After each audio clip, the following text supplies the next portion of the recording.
అత్యుత్తమర్యాంకులే లక్ష్యంగా నారాయణ ఫ్రెండే కదా మంచిగానే మాట్లాడుతున్నాడు అని చెప్పి నేను నమ్మి వెళ్ళాను అనమాట. అది కూడా జిమ్కి దగ్గరలోనే ఉండిద్ది ఆ హోటల్.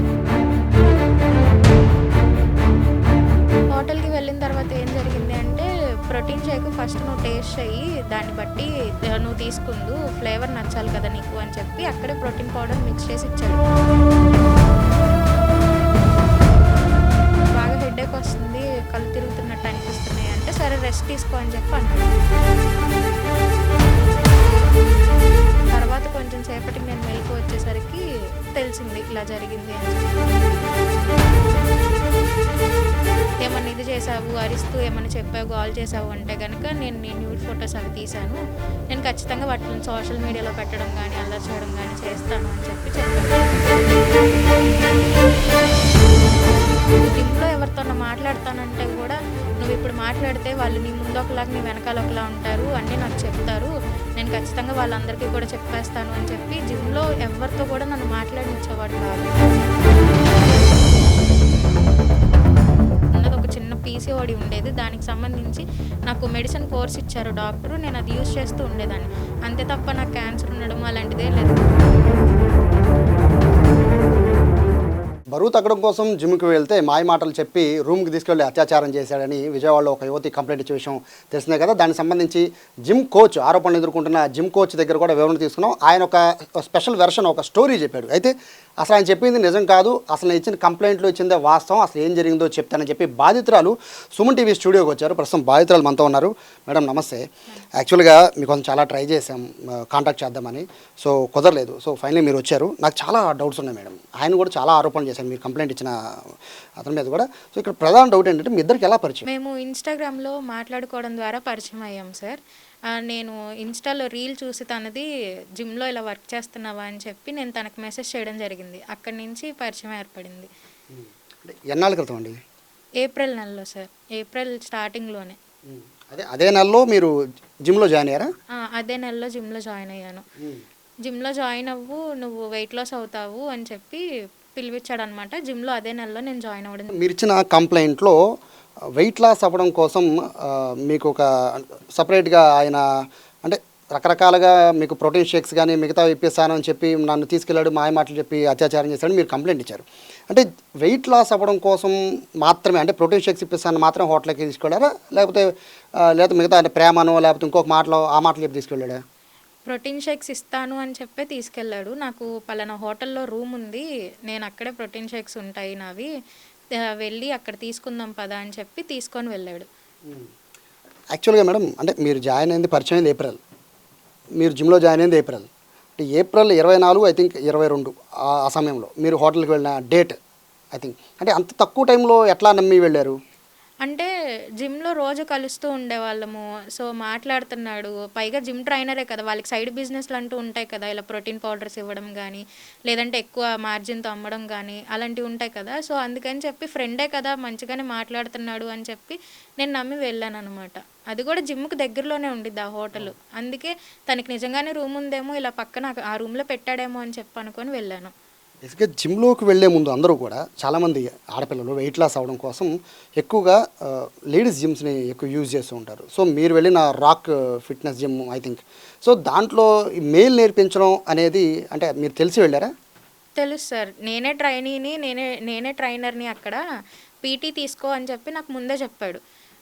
సో అందరు ఆడవాళ్ళకి అతను నేర్పిస్తాడా? అందరు ఆడవాళ్ళకి అతనే కాదు, ఇద్దరు ఉంటారు. తిను ఎక్కువ లేడీస్ని తీసుకుంటాడు, తినకి ఎక్కువ లేడీస్ని ఇస్తారనమాట ఈవినింగ్ టైం. అంటే ముందే మీకు ఇలా బరువు తగ్గిస్తానని మీకు చెప్పి జిమ్లో జాయిన్ చేసి తనే ట్రైన్ చేస్తానని మాట ఇచ్చాడు? తనే ట్రైన్ చేస్తానని మాట ఇచ్చాడు, తన ద్వారానే నేను జిమ్లో జాయిన్ అయ్యాను. సో అంటే ఇక్కడ మరొక డౌట్ ఏంటంటే హోటల్కి వెళ్ళిన టైం, సో తను కూడా దాన్ని మెన్షన్ చేస్తున్నారు, టైం ఈవినింగ్ 8 o'clock 7 o'clock అని చెప్తున్నారు. సో ఆ టైంలో హోటల్కి ఎందుకు అనేది చెక్ ఇన్ టైం కూడా అదే చూపిస్తుంది. సో అంటే ఆ టైంలో పర్టికులర్ ఎందుకు వెళ్ళినట్టు? చెక్ ఇన్ టైం ఆ టైం కాదు సార్, చెక్ ఇన్ టైం అనేది 12-12:30 ఇన్ బిట్వీన్లోనే.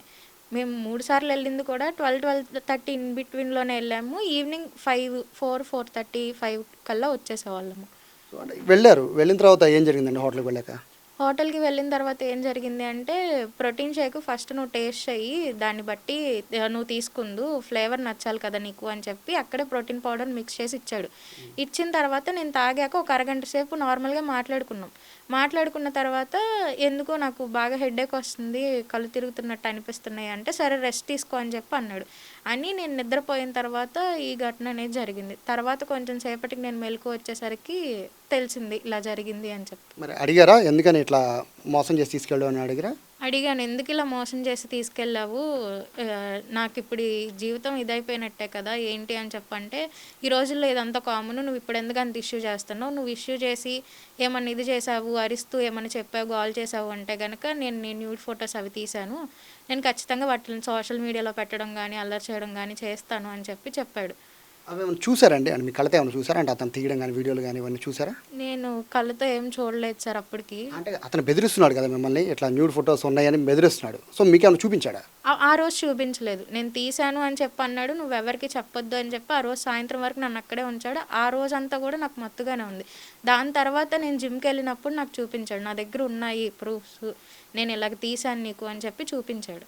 అంటే ఇంత పెద్ద ఘటన జరిగాక బేసిక్గా ఆడపిల్లల జీవితం సంబంధించి చాలా కీలకమైన అంశం.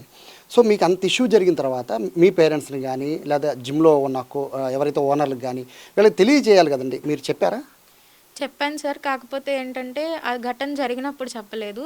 రీసెంట్గా నేను వాళ్ళ అమ్మగారితో మాట్లాడడం అదంతా జరిగింది. అది జరిగినప్పుడు ఫోన్ చేసి చెప్పాను, ఇలా చేస్తున్నాడు, మళ్ళీ తర్వాత పెళ్లి చేసుకుంటా అని చెప్పాడు, వాళ్ళ అమ్మ కూడా నాతో మాట్లాడింది, మళ్ళీ రివర్స్ అవుతున్నారు, ఏం జరుగుతుంది, మీరు మాట్లాడండి, మీరు మాట్లాడేమన్నా సార్ట్ అవుట్ చేయడానికి చూడండి అని చెప్పి చెప్పాను. చెప్తే మా అమ్మగారు ఇక్కడ లేరు, ఉండరు అని తెలుసుకొని మీ అమ్మగారిని తీసుకురా అప్పుడు మాట్లాడతాము అని చెప్పి జిమ్ వాళ్ళు నన్ను అన్నారు. అంటే మిమ్మల్ని తీసుకువెళ్ళాడు, అత్యాచారం చేశాడు మీరు ఆరోపిస్తున్నారు. సో ఇక్కడ జరిగినప్పుడు ఇమీడియట్గా మీ పేరెంట్స్కి తెలియజేయడము, లేకపోతే వాళ్ళ పేరెంట్స్కి పరిచయం వాళ్ళ పేరెంట్స్ తెలియజేయడము, లేకపోతే మీ ఫ్రెండ్స్కి షేర్ చేయడము, ఏదో ఒకటి చేయాలి అని చేశారా? ఫ్రెండ్స్కి షేర్ చేయడం ఇవన్నీ నన్ను అసలు మాట్లాడనిచ్చేవాడు కాదు. జిమ్లో ఎవరితోన్నా మాట్లాడతానంటే కూడా, నువ్వు ఇప్పుడు మాట్లాడితే వాళ్ళు నీ ముందు ఒకలాగా నీ వెనకాల ఒకలా ఉంటారు, అన్నీ నాకు చెప్తారు, నేను ఖచ్చితంగా వాళ్ళందరికీ కూడా చెప్పేస్తాను అని చెప్పి జిమ్లో ఎవరితో కూడా నన్ను మాట్లాడనిచ్చేవాడు కాదు.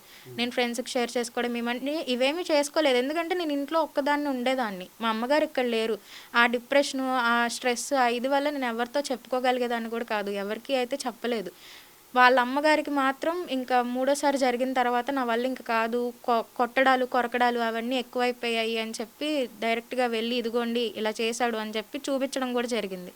అతను నిన్న ఒక పెద్ద స్టోరీ చెప్పాడండి మాకు. యాక్చువల్గా స్టోరీ అని అందరికీ తెలిసిపోతుంది, బట్ అది నిజానిజాలని పోలీసులు ఎంక్వైరీలో ఉంటాయి. మీకు ఏదో క్యాన్సర్ అను, సో నేను చివరి దశలో ఉన్నానను, సో ఇక నాకు ఇట్లా కోరికలు వస్తున్నాయను, ఇట్లా మీరు వెళ్ళి మీరే రిక్వెస్ట్ చేసినట్టు, మీరే బలవంతంగా తన రూమ్ పిలిచినట్టు ఒక కథ చెప్పాడు ఆయన. సో దాంట్లో ఎంతవరకు నుంచి ఉంది? క్యాన్సర్ ఉన్నోళ్ళు ఎలా ఉంటారు అన్నది ఎవరికన్నా తెలిసిపోయింది సార్. క్యాన్సర్ లాంటివి నాకు అసలు ఎలాంటివి లేవు. నాకున్నది ఒక చిన్న పీసీఓడి ఉండేది, దానికి సంబంధించి నాకు మెడిసిన్ కోర్స్ ఇచ్చారు డాక్టరు, నేను అది యూస్ చేస్తూ ఉండేదాన్ని, అంతే తప్ప నాకు క్యాన్సర్ ఉండడం అలాంటిది ఏం లేదు. క్యాన్సర్ ఉన్నోళ్ళు ఎవరు కూడా జిమ్కి వెళ్ళి వెయిట్ లిఫ్ట్లు చేయడం ఇవేమీ చేయరు కదా సార్. మనిషి తెలిసిపోద్ది, లాస్ట్ స్టేజ్ ఆఫ్ క్యాన్సర్ అంటే ఖచ్చితంగా హెయిర్ లాస్ అవ్వడము అదంతా తెలిసిపోద్ది. అంత ఈజీగా ఎవరు నమ్మరు కదా సార్ క్యాన్సర్ ఉంది అని చెప్పంటే. సో అంటే మీ అమ్మగారికి తెలుసని కొన్ని మెసేజ్ చూపించాడండి, మీ అమ్మగారు ఏదో చాట్ చేసినట్టు, మా అమ్మాయికి చివరి ఈ సందర్భంలో మంచిగా చూసుకో, సంతోషంగా ఉంచు, ఇంతకుమించి చెప్పలేను అని ఏదో పెద్ద చాట్ చూపించాడు, అది నిజమేనండి? అది అసలు మా అమ్మగారికి ఆ అబ్బాయి ఎవరో కూడా తెలియదు సార్. మా అమ్మగారికి ఇప్పటి వరకు నేను కేసు పెట్టింది కానీ ఇలా జరిగింది కానీ ఏది కూడా తెలీదు. ఎప్పుడైతే మీడియాలోకి ప్రచారం రావడం జరిగిందో ఆ రోజు నేను ధైర్యం చేసుకొని మా అమ్మకి మెసేజ్ పెట్టాను, ఇది ఏదైతే ఘటన జరుగుతుందో అది నాదే, నన్నే ఇలా రేప్ చేసింది, నేను నీకు చెప్పుకోలేకపోతున్నాను, అందుకే నీకు మెసేజ్ పెడుతున్నానని మా అమ్మగారికి నా అంతటి నేనే ఆ రోజు చెప్పుకున్నాను మెసేజ్ల ద్వారా తప్ప ఆ అబ్బాయి ఎవరో మా అమ్మకి తెలీదు. మరి చూపించిన స్క్రీన్ షాట్స్ అవన్నీ ఏంటండి?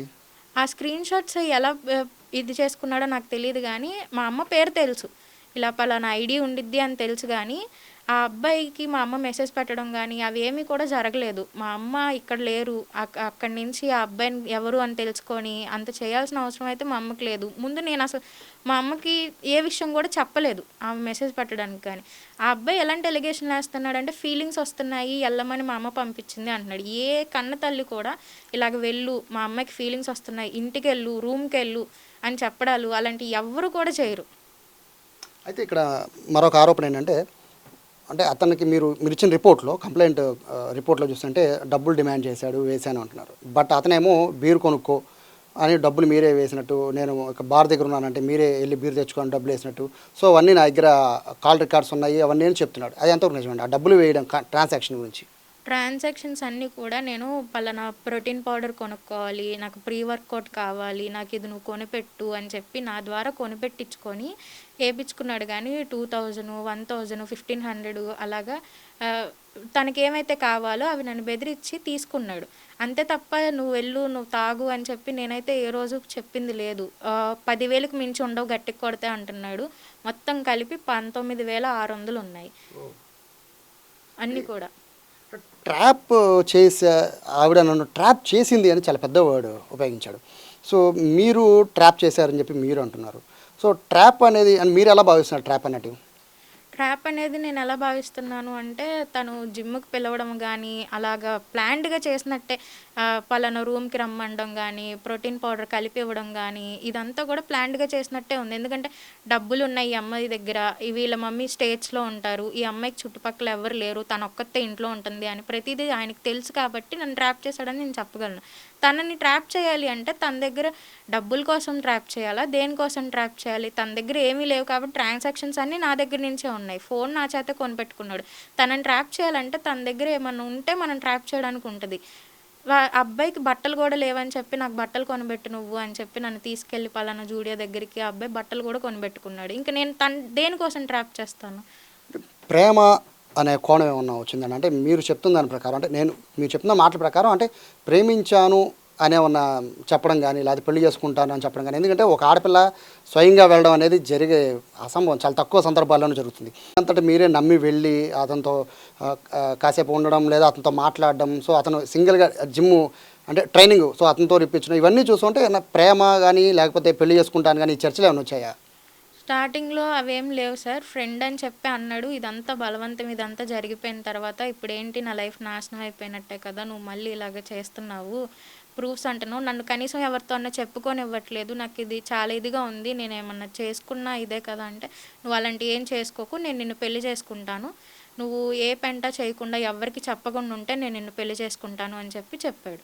ఇది ఎప్పుడు చెప్పాడండి? ఇది గొడవలు జరుగుతున్నప్పుడే, ఎప్పుడైతే మూడోసారి జరిగిందో అప్పుడే చెప్పాడు. నువ్వు ఇంత టార్చర్ చేస్తున్నావు నన్ను అని చెప్పంటే ఆ రోజు సాయంత్రమే నాకు మెసేజ్ పెట్టాడు, పెళ్లి చేసుకుందాం మనము అని చెప్పి. స్టార్టింగ్లో నీదేంటి ఫ్రెండ్షిప్ అని మాట్లాడి నేను ఎంతమంది అమ్మాయిలతో మాట్లాడానో 20 మంది అమ్మాయిల దాకా నో చెప్పాను నేను, నాకు ఎవరి మీద అలాంటి ఫీలింగ్స్ రాలేదు, ఆ స్క్రీన్ షాట్లు కూడా నా దగ్గర ఉన్నాయి, కానీ నీ మీదే అలాంటి ఫీలింగ్స్ వస్తున్నాయి అని చెప్పి కొంచెం ఫ్లర్ట్ చేయడానికి చూశాడు. అదంతా జరిగింది. కానీ నేను ఏ రకంగానూ కూడా రెస్పాండ్ అవ్వలేదు. తర్వాత ఇంకా చివరికి వచ్చిన తర్వాత నేను అందరికీ చెప్పేస్తాను అని చెప్పినప్పుడు నాకు చెప్పాడనమాట, పెళ్లి చేసుకుందాం మనము, కానీ ఇంటర్ క్యాస్ట్ మ్యారేజ్ల్లో చుట్టాలందరూ మనల్ని చూస్తారు, మనం ఇంటర్ క్యాస్ట్ మ్యారేజ్ చేసుకున్నామంటే ఇంకా నువ్వు ఇలాంటివి చెప్పావంటే కనుక నీ పరువు ఇంకా పోయిద్ది, కాబట్టి నువ్వెవరికి ఏం చెప్పకుండా ఉంటా అంటే నేను పెళ్లి చేసుకుంటాను అని చెప్పాడు. ఇంత జరిగింది, ఏప్రిల్, మే, జూన్, జూలై వచ్చింది. సో ఇంత ఇష్యూ జరుగుతుందని మీ అమ్మగారు మీరు ఎప్పుడు చెప్పారు? జూన్ ఈ కేసు అయిన తర్వాత మీడియా ఎప్పుడైతే బయట పెట్టిందో, ఆ అబ్బాయి వీడియో ఎప్పుడైతే బయటకు వచ్చిందో ఆ రోజు సాయంత్రం చెప్పాను నేను. ఎందుకని ఇంత డిలే చేశారు? కన్న తల్లిదండ్రులకి చెప్పాలి ఖచ్చితంగా, ఏది జరిగినా కూడా. ఆడపిల్లలకి అందరికీ ఇప్పుడు చెప్తుంది అదే, సమాజంలో ఏం జరిగినా కూడా ముందు మీ తల్లిదండ్రులు చెప్పండి అని అందరికీ చెప్తున్నాం. సో అన్ని ఇలాంటి వీడియోలు చూస్తున్నారు, మీరు టీచర్ అని తెలిసిన, ప్రైవేట్ టీచర్ అని, మరి మీకు కూడా ఎడ్యుకేషన్ మీద ఇంత నాలెడ్జ్ ఉంది, సో పిల్లలకి మీరు కూడా చెప్తుంటారు కదా, మీ తల్లిదండ్రులు ఎందుకు అప్రోచ్ అవ్వలేదు?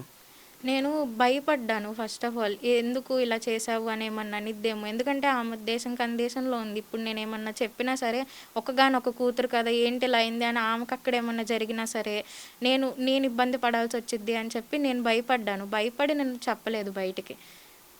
ఇందులో రాక్ ఫిట్నెస్ జిమ్ వాళ్ళ గురించి నేను వాళ్ళతో మాట్లాడుతుంటే మాకు జిమ్కి వాళ్ళకి ఏ సంబంధం లేదు అంటున్నారు. సో మీరు అటు జిమ్లో జాయిన్ అయిన తర్వాత కంటిన్యూ అయ్యారా? కంటిన్యూ అయ్యాను జిమ్. సో అయినప్పుడు ఇట్లా మీ కోచ్ ఎట్లా చేశాడు, లేకపోతే ఇట్లా బ్లాక్మెయిల్ చేస్తున్నాడు, ఫోటోలు ఉన్నాయి అనే విషయం వాళ్ళకి చెప్పారా?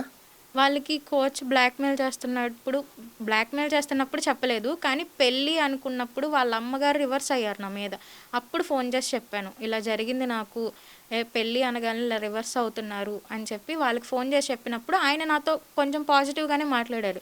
మరి అలాంటప్పుడు ఎందుకు తిరిగాడు నీతో? అలా తిరగకూడదు కదా! ఎందుకు చేసుకోనంటున్నాడు పెళ్లి? చేసుకోవాలి కదా! అని చెప్పి పాజిటివ్‌గానే మాట్లాడారు. మాట్లాడిన తర్వాత వాళ్ళ వైఫ్‌కి నేను మళ్ళీ కాంటాక్ట్ అయినప్పుడు మీ అమ్మగారిని తీసుకురా. మీ అమ్మగారిని తీసుకొస్తే అప్పుడు నేను మాట్లాడతాను. వాళ్ళ అమ్మ, నాన్నని మీ అమ్మని కూర్చోపెట్టి అప్పుడు నేను మాట్లాడతాను. మీరిద్దరూ మాట్లాడుకోవడం కాదు అని చెప్పారు. దాని తర్వాత నాకు కొంతమంది ద్వారా తెలిసింది ఏంటంటే, నేనేదో ఆ అబ్బాయికి మందు పెట్టాను అని చెప్పి ఎవరో దగ్గరికి తీసుకెళ్ళి పసరు పూపిచ్చి మందు పెట్టాను అని కూడా చూపించారంట ఆ జిమ్ వాళ్ళే. అది నాకు తర్వాత తెలిసింది. ఇదంతా తెలిసి కూడా నాకు ఇప్పుడేం తెలీదు అంటున్నారు. నిన్న ఆయన చేసిన చాలా అలిగేషన్స్ చేశారు మీ మీద. నిన్న జరిగిన దాని మీద ఆయన క్యాన్సర్ అని చెప్పడం, లేదా పేమెంట్ తనే వేయడమని చెప్పడం, తనే నన్ను రమ్మని చెప్పడం, బలవంతంగా నేను వెళ్ళాలని, ఇలా చాలా ఆరోపణలు చేశారండి. దాన్ని మొత్తం విన్నారా? ఇంటర్వ్యూ మొత్తం విన్నారు కదా? సో అందుట్లో మీరేం చెప్పదలుచుకున్నారు మొత్తం ఇంటర్వ్యూ మీద? బలవంతం చేసేంత చిన్నపిల్లోడు తను కాదు. బలవంతంగా నువ్వు రా నా దగ్గరికి అని చెప్పి అడిగే అంత ఇది కూడా తన దగ్గర లేదు. ట్రాప్ చేయాలన్నా సరే ఎవరన్నా పెద్దోళ్ళనో లేకపోతే ఎవరన్నా డబ్బున్నోళ్ళనో ట్రాప్ చేస్తారు కానీ అలాంటి వాళ్ళని ఎందుకు ట్రాప్ చేస్తారు? మీరు ఒకసారి వాళ్ళ ఇల్లు చూడండి. అసలు అది చూస్తేనే తెలిసిపోయిద్ది. ఇంకొకటి ఏంటంటే ఎలిగేషన్స్ ఎలా వేస్తున్నారంటే మా నాన్నగారు ఉన్నారు. మా నాన్నగారు బీఆర్టీఎస్ రోడ్డు మీదకి వచ్చి మా నాన్నగారు తనని డబ్బులు అడిగారు, డిమాండ్ చేశారు అని చెప్పి ఎలిగేషన్స్ వేస్తున్నారు. నాకు చిన్నప్పుడే మా అమ్మ డివోర్స్ తీసేసుకున్నారు. నాకు నాన్న అనేవాళ్ళే లేరు. అలాంటిది మా నాన్నగారు ఆయన దగ్గరికి వెళ్ళి డబ్బులు అడగడం, డిమాండ్ చేయడం అనేది అసలు జరగని పని. ఎలిగేషన్స్ వేస్తున్నారు కానీ ప్రూఫ్స్ చూపించలేకపోతున్నారు. ఎందుకంటే దానికి తగిన ప్రూఫ్ లేదు. కాబట్టి ఆయన ఎలిగేషన్స్ నోటికొచ్చినట్టు చెప్పేసి ప్రూఫ్స్ లేకుండా నేను ఇప్పటివరకు మీడియా దగ్గరికి రావాలి, మాట్లాడాలి అని అనుకోలేదు. ఇంత జరిగిద్ది అని ఎక్స్పెక్ట్ చేయలేదు కాబట్టి నేను ఎవరికి చెప్పుకోలేదు. లేదంటే మా మామయ్య వాళ్ళకి చెప్పడము, మా అమ్మమ్మ గారికి వీళ్ళందరికీ చెప్పడము ఏదో ఒకటి చేసేదాన్ని.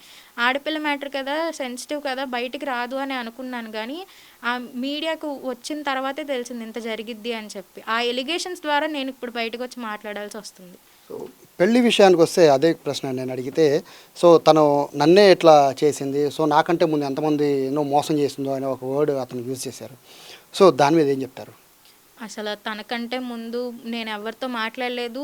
ఆ విషయం తనకు కూడా తెలుసు. అలాంటి ప్రూఫ్‌లు కూడా తను ఆ మాట అనే ధైర్యం ఎలా చేశాడో కూడా నాకు అర్థం కాలేదు. నేను ఎళ్తే స్కూల్‌కెళ్ళేదాన్ని, లేకపోతే ఇంట్లో ఉండేదాన్ని. ఎవ్వరి ఇళ్ళకి వెళ్ళడం గానీ, ఏది కూడా లేదు. అందుకే నేను ఎవరికి చెప్పుకోలేకపోయాను. ఫస్ట్ ఆఫ్ ఆల్ నాకు బ్రదర్ గానీ, సిస్టర్ గానీ ఎవరు కూడా లేరు. నేను సింగిల్ చైల్డ్‌ని. కాబట్టి నేను ఎవరికీ చెప్పుకోలేకపోయాను. సో ఇప్పుడు కంప్లైంట్ ఇచ్చారు. సో అతను అరెస్ట్ చేసినట్టుగా కూడా సమాచారం వస్తుంది కదండి. అంటే ఏమి డిమాండ్, అంటే అతని అరెస్ట్‌తో మీకు న్యాయం జరుగుతుంది అనుకుంటున్నారా? మీ డిమాండ్ ఏంటి? అరెస్ట్‌తో న్యాయం జరుగుద్ది నేను అసలు కేసు పెట్టే ముందు ఏమనుకున్నానంటే, జరగాల్సిన నష్టం ఏదో జరిగిపోయింది. పెళ్లి చేసుకోనంటున్నాడు. కాబట్టి పోలీసుల దగ్గరికెళ్ళి న్యాయం అడుగుదాము అని చెప్పి నేను వెళ్ళాను. వెళ్ళిన తర్వాత 18వ తారీఖు నేను కేసు ఫైల్ చేశాను. ఎఫ్ఐఆర్ కట్టారు. దానికి ముందే కేసు ఫైల్ చేసిన రోజు ఏం జరిగిందంటే పిలిచారు తన్ని. పిలిచి సిఐ గారు ఇలా నీ మీద ఒక కంప్లైంట్ వచ్చింది. ఆ అమ్మాయిని పెళ్లి చేసుకుంటావు అని అడిగితే నేను చేసుకోను ఆ అమ్మాయిని. నేను మా కమ్యూనిటీకి చెందిన అమ్మాయినే చేసుకుంటానని చెప్పి ఒక ఫోటో చూపించారంట. ఆ విషయం సిఐ గారు నాకు తర్వాత రోజు చెప్తే సరే ఎఫ్ఐఆర్ కట్టేయండి. నాకు వద్దింకా అని చెప్పి ఎఫ్ఐఆర్ కట్టేశారు. పెళ్లి చేసుకోమని అడిగాను. సిఐ గారు కూడా పిలిచి అదే అడిగారు. పెళ్లి చేసుకుంటా అంటే చెప్పు, మాట్లాడతాము. ఈ కేసు ఇప్పటితో అయిపోయిద్ది అని చెప్పి అడిగారు. అడిగితే ఆయనతో కూడా నేను చేసుకోను, నేను ఆ అమ్మాయిని పెళ్లి చేసుకోను, నాకు వేరే మ్యాచ్ ఫిక్స్ అయిపోయింది, మా కమ్యూనిటీ అమ్మాయి ఈ అమ్మాయి అని చెప్పి చూపించారంట ఫోటో. ఆ విషయం నాకు సిఐ గారు చెప్పారు నెక్స్ట్ డే నేను వెళ్ళినప్పుడు. సరే అమ్మ నేను కట్టేస్తాను, ఎందుకంటే ఆ అబ్బాయి వినట్లేదు, ఇలా మాట్లాడుతున్నాడు, నాతో కూడా అలా మాట్లాడాడు, నేను చేసుకోను అన్నట్టు గట్టిగా మాట్లాడాడు, కాబట్టి కేసు ఫైల్ చేసేద్దాము, కట్టేద్దాం అని చెప్పి సిఐ గారే అప్పుడు ఆ రోజే ఎఫ్ఐఆర్ ఫైల్ చేసేయడం జరిగింది. కానీ ఎఫ్ఐఆర్ ఫైల్ చేయగానే ఏం చేశారంటే తనని తీసుకోలేదు అదుపులోకి. తీసుకోకపోవడం వల్ల తను బయటకు వచ్చి మాట్లాడే ఛాన్స్ దొరికింది. కానీ 18వ తారీఖు ఎఫ్ఐఆర్ ఫైల్ అయితే ఆ అబ్బాయికి కేసు పెడుతున్నారు అని తెలిసిన తర్వాత కూడా ఎవరిని అప్రోచ్ అవ్వడం కానీ ఏది జరగకుండా 2 రోజుల తర్వాత బయటకు వచ్చి సెల్ఫ్ వీడియో రిలీజ్ చేయడము, ఇలా ఈ అమ్మాయి చేసింది అని చెప్పడము జరిగింది. అది కూడా ఎప్పుడు మీడియా అబ్బాయిని బయట పెట్టిన తర్వాత ఆ రోజు కూడా వెంటనే ఏం రియాక్ట్ అవ్వకుండా నెక్స్ట్ డేకి ఎవరో ఏదో సలహాలు ఇస్తే మధ్యాహ్నానికి తను అలా వీడియో పెట్టి ఈలోపు ఏదో స్క్రీన్ షాట్లు సృష్టించుకొని పెట్టడం అనేది జరిగింది. ఫైనల్గా చెప్పండి, మీ ఫ్యామిలీకి అండ్ వాళ్ళ ఫ్యామిలీకి ఏమైనా చెప్పదలుచుకున్నారా? నేను మా అమ్మగారికి అయితే ఫస్ట్ సారీ చెప్పదలుచుకున్నాను. ఎందుకంటే ప్రతిదీ వాళ్ళతో షేర్ చేసుకోవాల్సింది పోయి నేను ఆమె పేరు బయటకు తీసుకొచ్చినట్టు నాకైతే అనిపించింది. ఇప్పుడు ఇంకా బెదిరింపుల మెసేజ్లు వస్తున్నాయి నాకు, ఇలా నీ ఫోటో బయట పెట్టేస్తాం మేము. ఎవరండి? జిమ్లో ఒక అమ్మాయి నాకు డైరెక్ట్గా మెసేజ్ పెట్టిందనమాట, బయటికి నీ ఫోటో బయటకు వదిలేస్తాం మేము, నువ్వు ఇలా చేసావు, ఇంతేనా నువ్వు అబ్బాయిని లవ్ చేసింది, వీళ్ళకి ఏం జరిగిందో తెలియకుండా ఇంతేనా నువ్వు అబ్బాయిని లవ్ చేసింది, నేను బయట పెట్టేస్తాను నీ ఫోటోలతో సహా అని చెప్పి నన్ను బ్లాక్మెయిల్ చేస్తున్నారనమాట. పోలీసులు చెప్పారు ఆ విషయం? పోలీసులకు చెప్పలేదు. ఇప్పుడు రేపొద్దున వెళ్దాము అని చెప్పి అనుకుంటున్నాం. ఎందుకంటే ఫేక్ అకౌంట్లలోంచి కూడా TV9 నేను ఇంటర్వ్యూ ఇవ్వడం జరిగింది. ఆ TV9 దాంట్లో కూడా ఫేక్ అకౌంట్లలోంచి చాలా మెసేజ్లు వాళ్ళ అమ్మగారు ఇన్స్టా యూజర్ నేమ్ మార్చేశారు, ఈ అమ్మాయి ఇలాగా, ఈ అమ్మాయి ఎవరికి ఇవ్వని ప్రోటీన్ షేక్స్ ఈ అమ్మాయికే ఇచ్చాడా, అది ఇది అని చెప్పి చాలా ఒక 20 కామెంట్స్ దాకా ఒక్కటే అకౌంట్లోంచి వస్తున్నాయి అనమాట. అవి కూడా సైబర్ క్రైమ్కి వాళ్ళకి ఇద్దామని చెప్పి ఫిక్స్ అయ్యాము, రేపొద్దున వెళ్తామన్నమాట. సో ఇది బాధితురాలు చెప్తున్నారు. అంటే ఒక సైడ్ అనేది ఎప్పుడూ వేయకూడదు కాబట్టి ఇటు బాధితురాలు వర్షన్ అయితే చాలా క్లారిటీగా ఉంది. ట్రాప్ అనేది ఎలా జరిగిందనేది మీరే మా మాటలో అర్థం చేసుకోండి అని చెప్తున్నారు. మరోవైపు ఈ చాటింగ్కి సంబంధించి వాళ్ళ మదర్తో అసలు ఏమాత్రం కాంటాక్ట్ లేదని కూడా చెప్తున్నారు. కానీ అతను చూపిస్తున్న దాంట్లోనేమో వాళ్ళ మదర్తో అప్రోచ్ అయినట్టు చెప్తున్నాడు. మరొక విషయం అంటే క్యాన్సర్ కాదు, నేను హెల్తీగా ఉన్నానని చెప్పి బాధితురాలు చెప్తున్నారు. అతనేమో ఈవిడ క్యాన్సర్ ఉంది అని చెప్పి ఆ ఉద్దేశంతో నేను రూమ్కి తీసుకెళ్ళాలని చెప్పి అతను చెప్తున్నాడు. సో ట్రాన్సాక్షన్ విషయంలో కూడా చాలా క్లారిటీ చెప్తుంది. బెదిరించి డబ్బులు వేయించుకున్నాడని చెప్తుంటే అతను మాత్రం బీరుకు డబ్బులు వేశాడని చెప్పి అతను చెప్తున్నాడు. సో ఇలా రకరకాలుగా ట్విస్ట్ మీద ట్విస్టులు ఈ కేసులో ఉన్నాయి. మొత్తం మీద అతనైతే అరెస్ట్ చేశారు పోలీసులు. మరోవైపు పెళ్లి చేసుకోవాలని చెప్పి బాధితురాలు అడుగుతున్నారు. మరోవైపు ఇప్పటికే థ్రెటనింగ్ కాల్స్ కూడా వస్తున్నాయి, మెసేజెస్ కూడా వస్తున్నాయి అంటున్నారు. కాబట్టి వాళ్ళ మీద కూడా చర్యలు తీసుకోవాలని అయితే బాధితులు చెప్తున్నారు. ఓవరాల్గా ఈ కేసులో అయితే మనకి ఏమాత్రం సంబంధం లేదు అని చెప్తున్న వాళ్ళు జిమ్కి సంబంధించిన నిర్వాహకులు, వాళ్ళు మాకు అసలు ఈ కేసు ఇలా జరుగుతుందని కూడా తెలియదు, వీళ్ళ మధ్య ఇలా వ్యవహారం నడుస్తుందని కూడా తెలియదు అని చెప్పి సుమన్ టీవీతో చెప్పడం జరిగింది ఫోన్ కాల్లో. బట్ ఇప్పుడు బాధితురాలు స్వయంగా నేను వాళ్ళకు కూడా ఇన్ఫర్మేషన్ ఇచ్చా చెప్తున్నారు. సో ఎవరికి వాళ్ళు తప్పించుకునే ప్రయత్నం అయితే ఈ కేసులో చేసినట్టుగా స్పష్టంగా కనబడుతుంది. Camera person Sai, Suman TV, Vijayawada నుంచి.